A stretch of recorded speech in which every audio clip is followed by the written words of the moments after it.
शहर के पुराने हिस्से में रेलवे लाइन के पास टीन की छतों से बना एक छोटा सा इलाका था। वहीं रहता था राघव। राघव गरीब था, इतना गरीब कि बारिश आए तो छत टपकती और बीमारी आए तो दुआ काम आती। उसके पिता बचपन में ही गुजर गए थे। माँ दूसरों के घरों में काम करती थी। राघव सुबह कॉलेज जाता और शाम को गैराज में गाड़ियां साफ करता।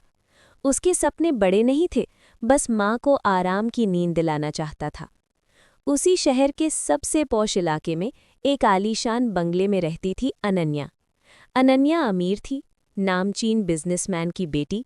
महंगे स्कूल, विदेशी छुट्टियां, हर चीज़ आसान। लेकिन उसके लिए सबसे मुश्किल था खुद होना। उसकी जिंदगी पहले से तय थी, क्या पढ़ना है, किससे मिलना है और आगे किससे शादी करनी है। किस्मत ने राघव और अनन्या को एक ही कॉलेज में ला दिया। कॉलेज लाइब्रेरी में राघव हमेशा सबसे कोने वाली सीट पर बैठता था। कम बोलना, ज्यादा सुनना, यही उसकी आदत थी। एक दिन अनन्या किताब ढूंढते ढूंढते उसके सामने आकर रुकी। एक्सक्यूज मी, ये इकोनॉमिक्स वाली बुक मिलेगी? राघव ने बिना नज़र उठाए किताब आगे बढ़ा दी। अनन्या ने ध्यान से देखा। साधारण कपड़े, घिसे हुए जूते, लेकिन आंखों में अजीब सी गहराई। थैंक यू, उसने मुस्कुराकर कहा। राघव पहली बार किसी अमीर लड़की की मुस्कान देखकर घबराया नहीं। धीरे धीरे लाइब्रेरी की वो मुलाकातें आदत बनने लगी। अनन्या को राघव की सादगी अच्छी लगती थी और राघव को अनन्या का बिना घमंड के बात करना। एक दिन कैंटीन में अनन्या ने पूछा, तू लंच क्यों नहीं करता? राघव मुस्कुरा दिया, घर से खा के आता हूँ। सच ये था कि उसके पास रोज कैंटीन के पैसे नहीं होते थे। अनन्या समझ गई, उसने जोर नहीं दिया। यहीं से दो अलग दुनिया के बीच एक नाजुक रिश्ता बनने लगा। लेकिन दोनों नहीं जानते थे कि ये रिश्ता समाज को मंजूर नहीं होगा। राघव और अनन्या की मुलाकातें अब सिर्फ लाइब्रेरी तक सीमित नहीं रहीं। कभी कॉलेज के गार्डन में, कभी लेक्चर खत्म होने के बाद चाय की टपरी पर। अनन्या पहली बार ऐसी जगह जा रही थी जहां न चमक थी न दिखावा। यहाँ आकर सुकून मिलता है, उसने चाय का घूंट लेते हुए कहा। राघव मुस्कुराया, क्योंकि यहाँ कोई आपको कुछ बनने को नहीं कहता। अनन्या कुछ पल चुप रही। ये बात उसके दिल को छू गई। धीरे धीरे अनन्या राघव से अपने मन की बातें करने लगी। पिता का दबाव, बनावटी दोस्त और वो अकेलापन जो पैसों से नहीं भरता। राघव बस सुनता था, सलाह कम देता, साथ ज्यादा देता। एक दिन अनन्या ने पूछा, तुम इतने शांत कैसे रहते हो? राघव ने कहा, क्योंकि शोर मचाने से जिंदगी नहीं बदलती, मेहनत से बदलती है। उस पल अनन्या को महसूस हुआ, ये लड़का सिर्फ गरीब नहीं, मजबूत है। बारिश का मौसम आया। एक शाम दोनों कॉलेज के बाहर खड़े थे। अचानक बारिश तेज हो गई। अनन्या ने घबराकर कहा, मेरी गाड़ी? राघव ने बिना सोचे अपनी पुरानी जैकेट उसके सिर पर रख दी, खुद भीगता रहा। अनन्या ने पहली बार महसूस किया, किसी का ख्याल इतना सच्चा भी हो सकता है। उस रात अनन्या सो नहीं पाई। बार बार राघव का चेहरा आंखों के सामने आ रहा था। उधर राघव भी बेचैन था। उसे एहसास हो गया था वो अनन्या को दोस्त से ज्यादा चाहने लगा है, लेकिन डर साथ साथ बढ़ रहा था। गरीब का प्यार अक्सर बोझ समझ लिया जाता है, और इसी डर के साथ एक नया अध्याय शुरू होने वाला था। कॉलेज का आखिरी सेमेस्टर शुरू हो चुका था। राघव और अनन्या अब एक दूसरे के बिना दिन की कल्पना भी नहीं कर पाते थे।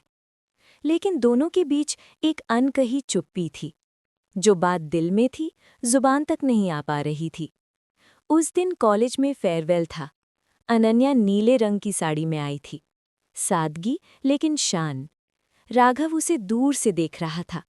उसके दिल में बस एक ही सवाल था, क्या मैं इसकी काबिल हूं?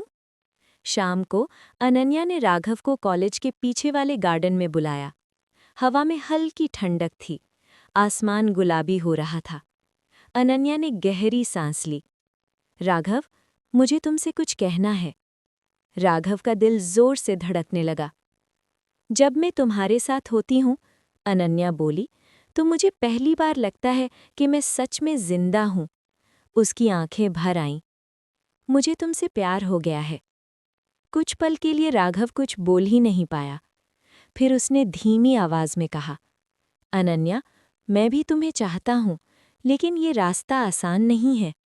अनन्या मुस्कुरा दी। आसान जिंदगी मैंने कभी चाही ही नहीं। दोनों ने पहली बार एक दूसरे का हाथ थामा, लेकिन उसी पल किस्मत ने दरवाज़ा खटखटाया। कॉलेज के बाहर अनन्या के पिता की कार खड़ी थी। उन्होंने दूर से दोनों को हाथ पकड़े देखा। उनका चेहरा सख्त हो गया। रात को घर में तूफान आया। एक गैराज में काम करने वाला लड़का, पिता ने गुस्से से कहा। तुम्हें शर्म आनी चाहिए। अनन्या ने पहली बार खुद की आवाज़ पहचानी। पापा, वो इंसान अच्छा है, गरीब होना गुनाह नहीं है।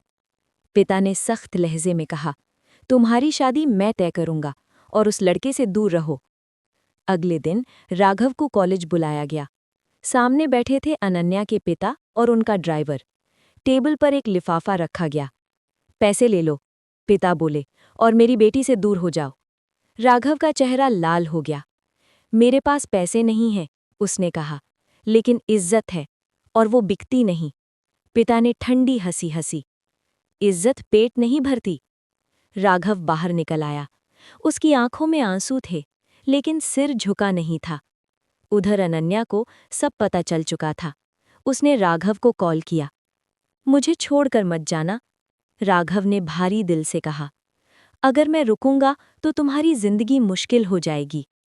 फोन कट गया, और प्यार पहली बार खुद को बेबस महसूस करने लगा। कॉलेज खत्म हो चुका था।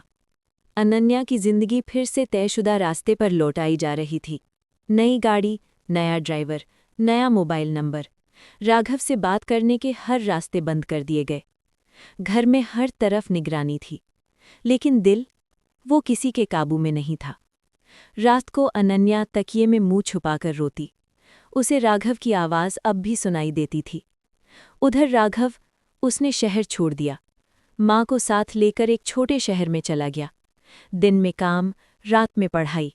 उसने ठान लिया था, अगर प्यार नहीं मिल सकता तो काबिलियत हासिल करेगा। कई बार थक कर गिर पड़ा, लेकिन उठा। माँ अक्सर कहती, बेटा सब्र रखो, भगवान मेहनत देखता है।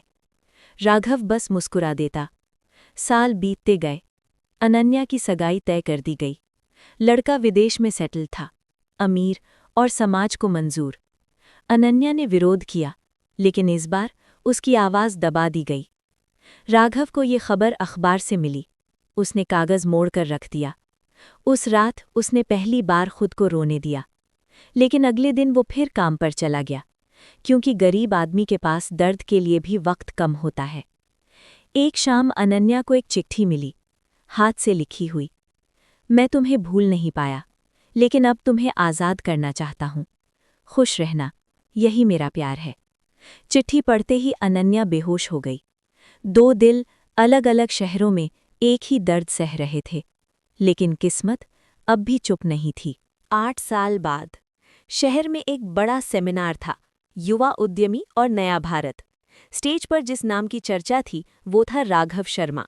कभी गैराज में काम करने वाला लड़का आज अपनी मेहनत से एक सफल स्टार्टअप का मालिक बन चुका था। सूट पहने, लेकिन आंखों में वही सादगी। ऑडियंस में एक चेहरा अचानक ठिठक गया, अनन्या। अब वो किसी की पत्नी नहीं बनी थी, सगाई टूट चुकी थी। उसने आखिरी वक्त पर हिम्मत दिखाई थी और कीमत चुकाई थी, घर से दूर होकर। सेमिनार खत्म होने के बाद वो पीछे रुकी रही। राघव स्टेज से उतर रहा था कि सामने वही आंखें दिखीं। वक्त जैसे रुक गया। राघव, अनन्या की आवाज़ कांप गई। राघव ने सिर उठाया। कुछ पल कोई कुछ नहीं बोला। फिर राघव ने कहा, तुम ठीक हो?